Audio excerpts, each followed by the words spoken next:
El año es 1969 y Gerard O'Neill es un profesor de Princeton, un profesor de física de altas energías, y como todos en aquella época está enamorado del tema del espacio, es el 69, y decide montar con algunos de sus estudiantes un seminario con una pregunta engañosamente simple.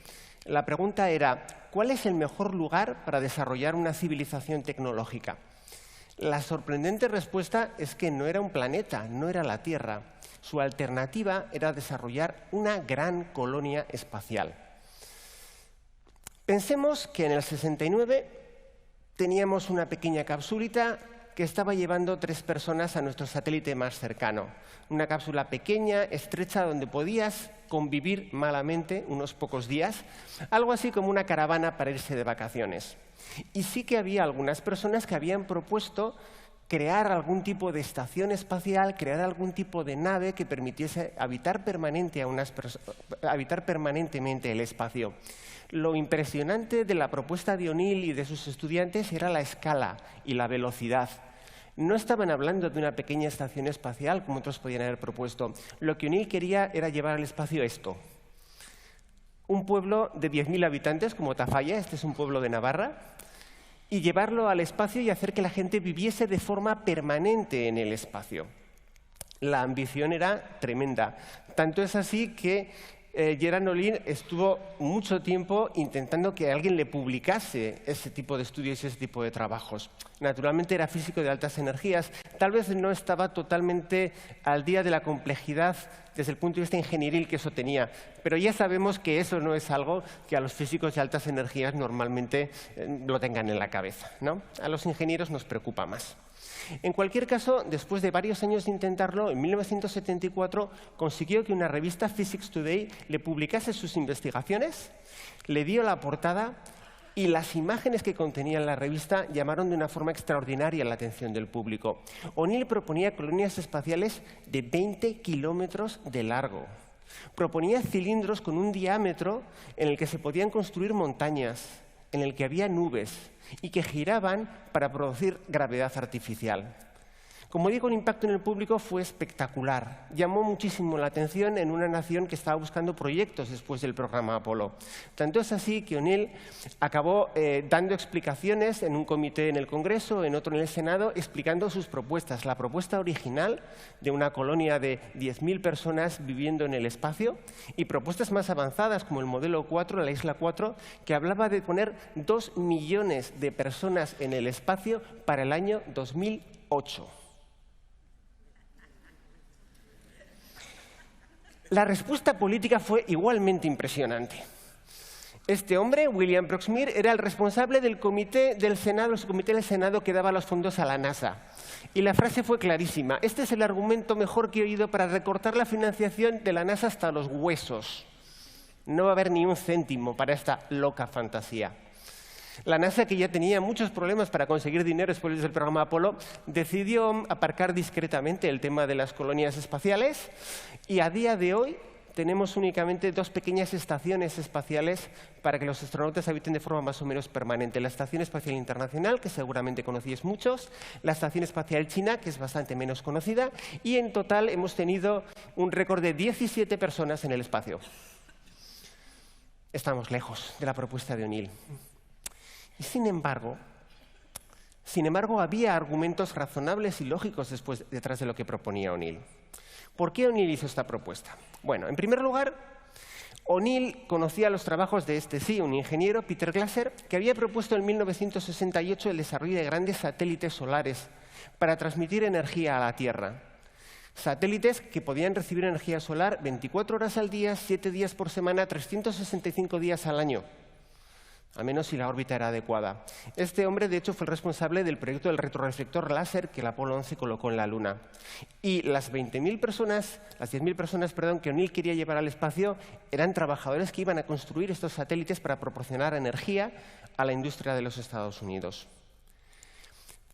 También tenía pensado porque era necesario todo lo que necesitaría una colonia espacial. En primer lugar, alimentos, desde luego, y habría una serie de hábitats separados, hasta 73, donde se cultivarían los alimentos, porque era imposible llevarlos desde la Tierra. Y también traer recursos que no era posible extraer desde la Tierra. Diseñé una catapulta electromagnética para que desde la Luna y más tarde desde los asteroides pudiese traerse todo el material que era necesario. Porque el objetivo de O'Neill era construir un hábitat tan atractivo como fuese posible, tan similar a la Tierra como fuese posible para llevar a la gente. Cuando ahora oímos hablar de alimentos kilómetro cero, O'Neill lo pensó antes. Cuando hablamos de residuos cero, O'Neill lo pensó antes, porque una colonia necesita reciclar todo el agua, todo el oxígeno, no puede permitirse expulsar basuras al espacio, etcétera, etcétera. Era una propuesta terriblemente ambiciosa y nacía en un momento en el que era necesario. Pensar que los años 70 eran los años de los límites del crecimiento. Era la época en la que la sociedad se empezó a asustar ante el crecimiento exponencial de la población y en el imaginario colectivo apareció un futuro en el cual la humanidad estaba condenada a hambrunas masivas, a plagas que se extendían, a guerras nucleares muchas veces que iban a acabar con la población. El futuro que se nos planteaba era Mad Max, literalmente.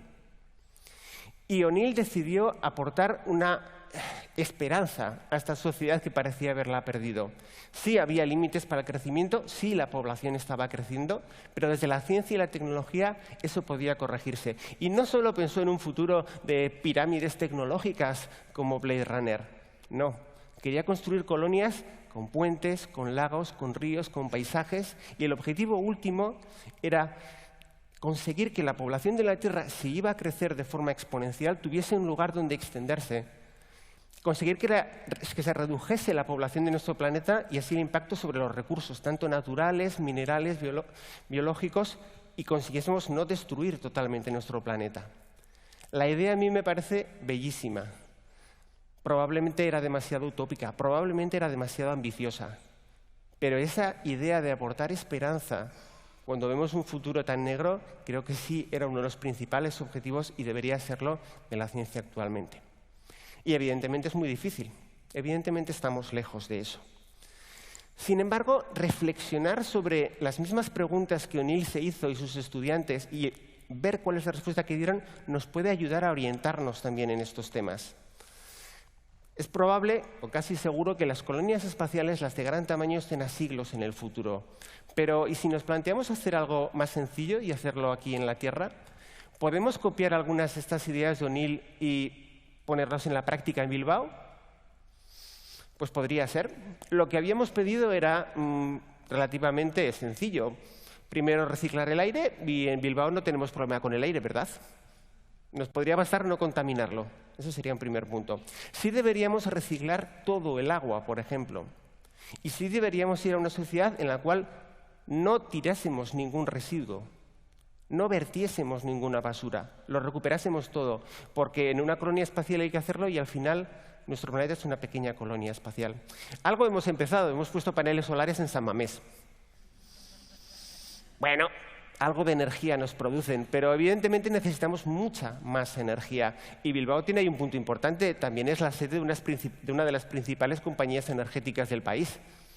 Digo yo que si se apuntan al plan algo se podrá hacer. Evidentemente hacen falta muchísimas cosas más. Solo me gustaría mencionar un par de cosas porque no hay tiempo para más y Peláez me va a sacar del escenario, pero necesitamos recursos.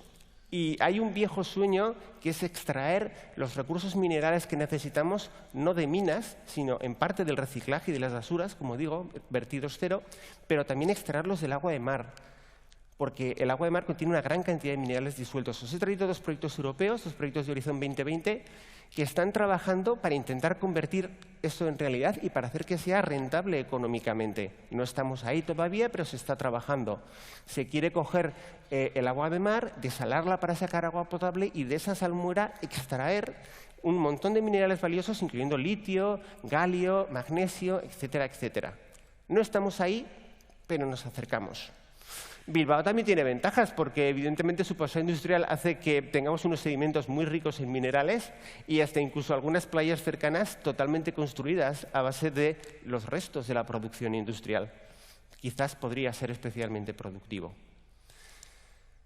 Es un proyecto a mucho tiempo y está lejos de conseguirse, pero cuando Bilbao decidió construir una catedral e invirtió 100 años en hacerlo, no era porque fuese fácil, ni sencillo, ni barato.